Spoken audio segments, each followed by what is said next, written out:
So I'd like to bring up Erinn Como. She is the Vice President of Engineering at Horizon. Let's give it up for Erinn, our first keynote today. Thank you.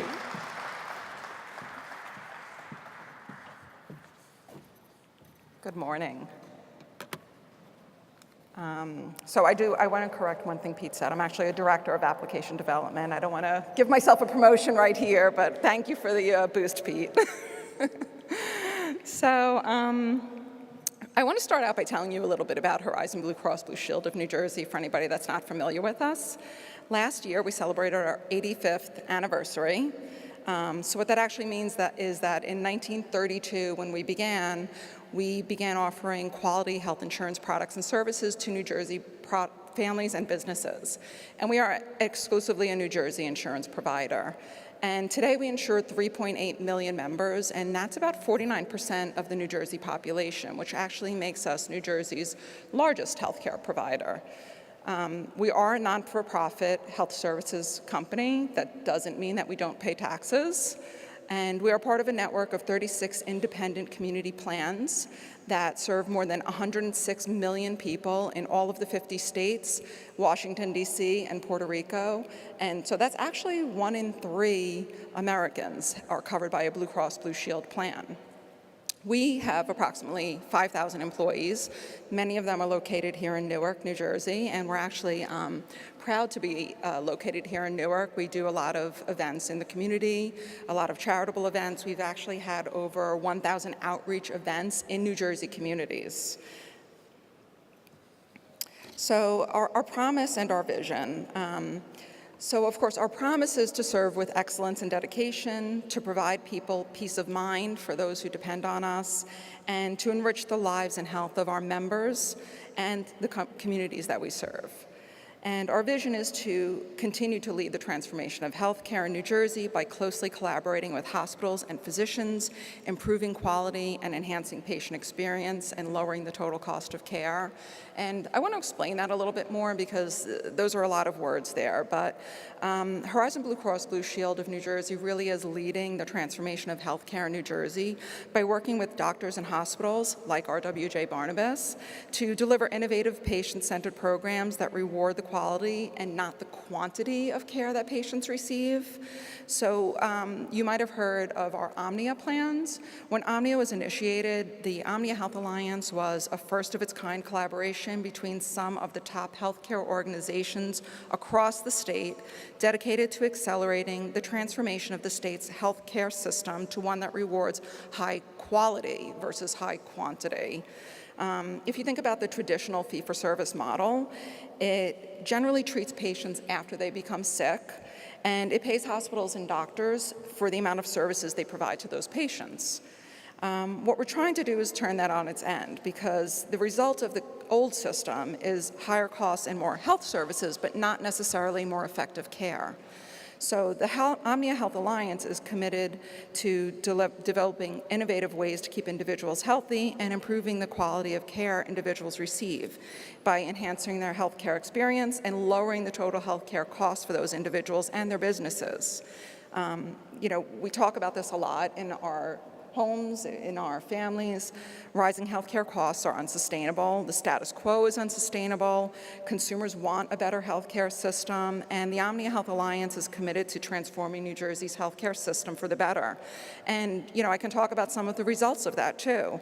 For one, we see a lower cost of care for members with diabetes.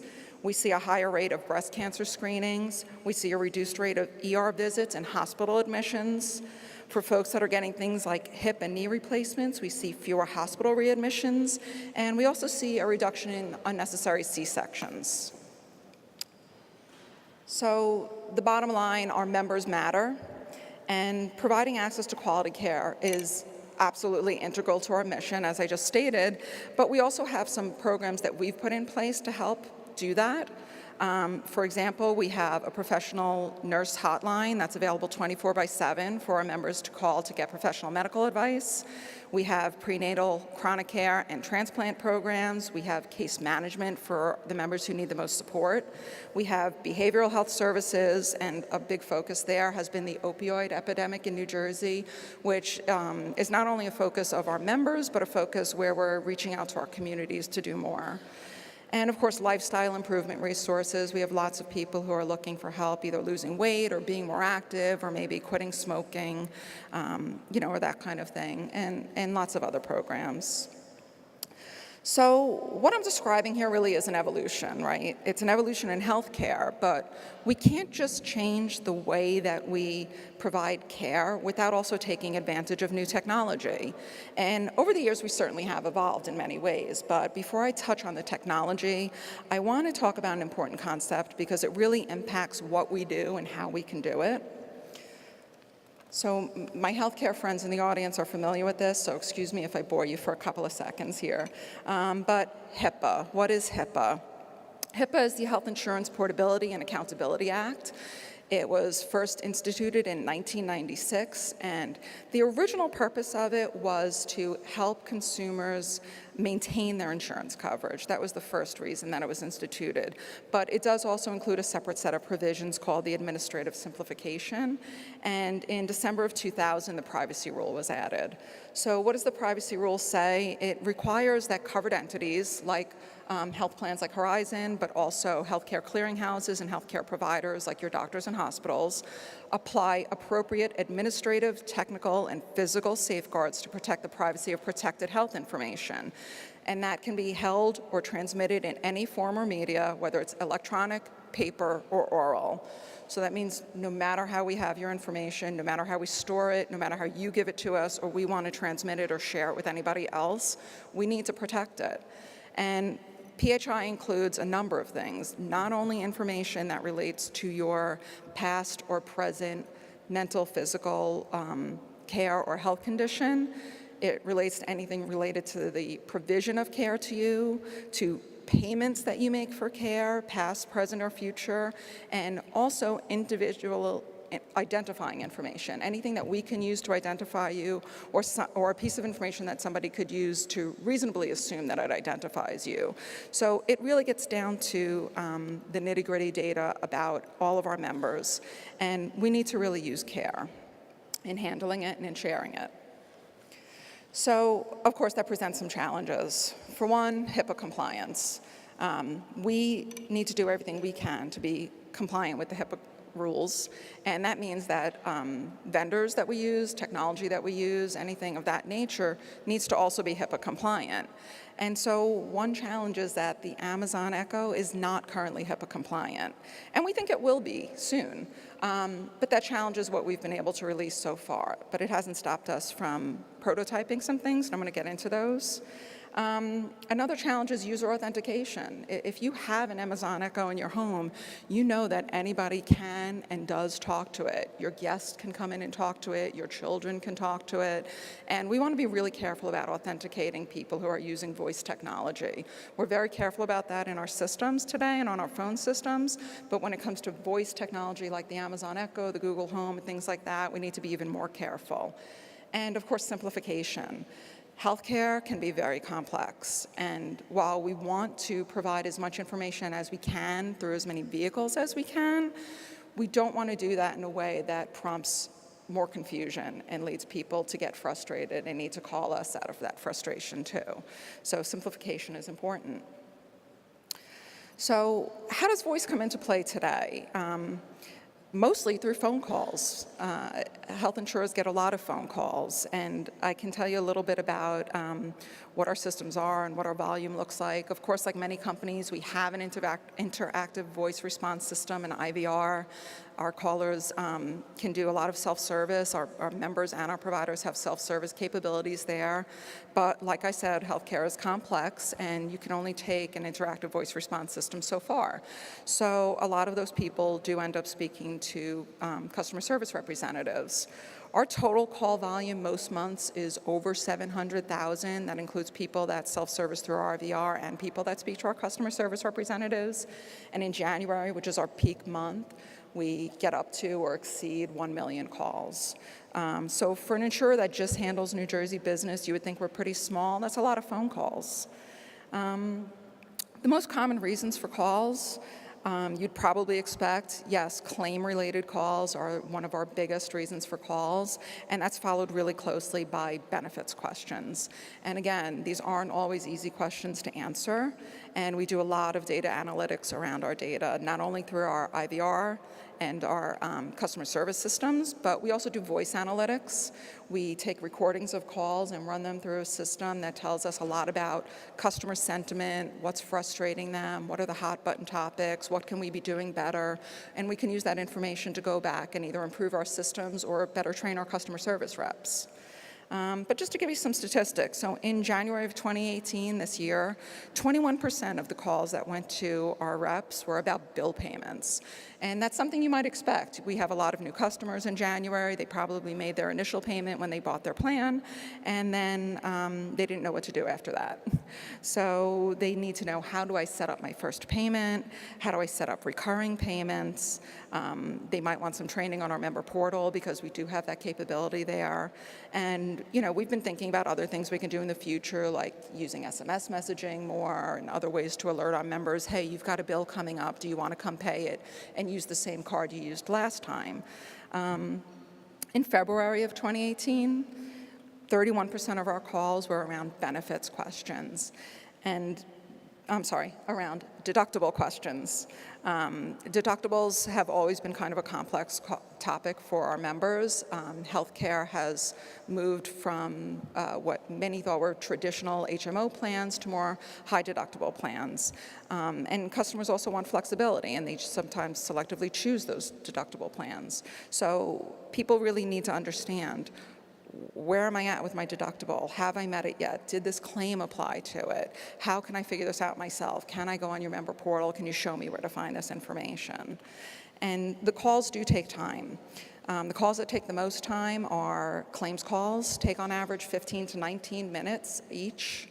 Benefits calls where radiology questions are being asked are 11 to 14 minutes, and benefits questions about authorizations are 12 to 14 minutes. So again, healthcare is complex, and we can't simplify it all, but we want to try to take advantage of what we can, where we can. So let me get to that evolution I was talking about. A lot has changed over the years, and we think that things are going to continue to change pretty quickly in the future.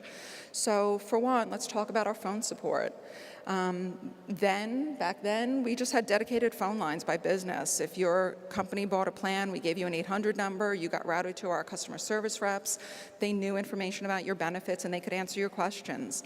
Now, like I mentioned earlier, we do have an IVR with self-service capabilities, but our IVR doesn't understand everything our members say, and we know that we have ways that we can enhance that. For one, we want to improve our IVR with natural language processing. We want to do some things with artificial intelligence and help kind of detect why we think you might be coming here. We want to integrate with our other channels. So, for example, if you visited our member portal and you looked up a claim, you might have downloaded an EOB, checked out your deductible balance, looked at what your maximum out of pocket was at, and then within an hour you call us. If we knew that you were on our portal just an hour ago looking at those things, we wouldn't ask you to start from the beginning and tell us why you were there. We might prompt you immediately and say, hey, are you here to ask a question about a claim? And we can route you right away to the right type of person to answer your question. So those are some of the things that we've been talking about and that we're planning to work on. Member online services. I think that most companies now have some type of customer portal or website that allows you to do a lot of self-service items. So yeah, we had a self-service capabilities in our portal. We put FAQs up there, and then we enhanced it to include chat, live chat, because not everybody wants to make a phone call when they have a question, and not everybody wants to wait for a response to an email. So we do offer chat that lets our members speak to our customer service representatives in real time during our business hours. In the future, we've prototyped a chat bot for answering more of our frequently asked questions that can then integrate to our customer service representatives. And some of you may be sitting here and saying, why is it taking Horizon so long to get on board with chatbots? They've been around forever. But like I said, healthcare is complex, and we really want to simplify support for our members without frustrating them. So we want to make sure that we're putting the right things out there available to be answered by a chatbot that won't create complexity and won't frustrate people. In the area of access to medical care, I did mention earlier our nurse line, our 24-hour nurse line. Originally, this was a telephone-only service. You can call any time of day or night, ask a question, get an answer, get some advice on whether you should go see a doctor, maybe go to an emergency room.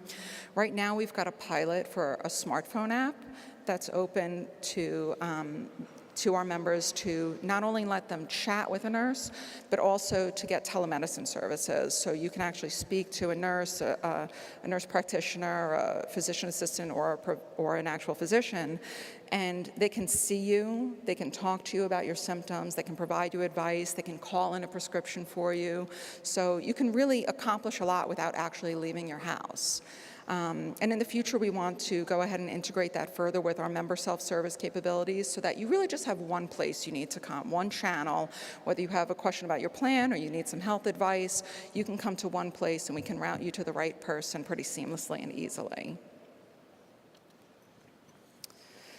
And then member welcome kits. So I can't say enough, healthcare is complex.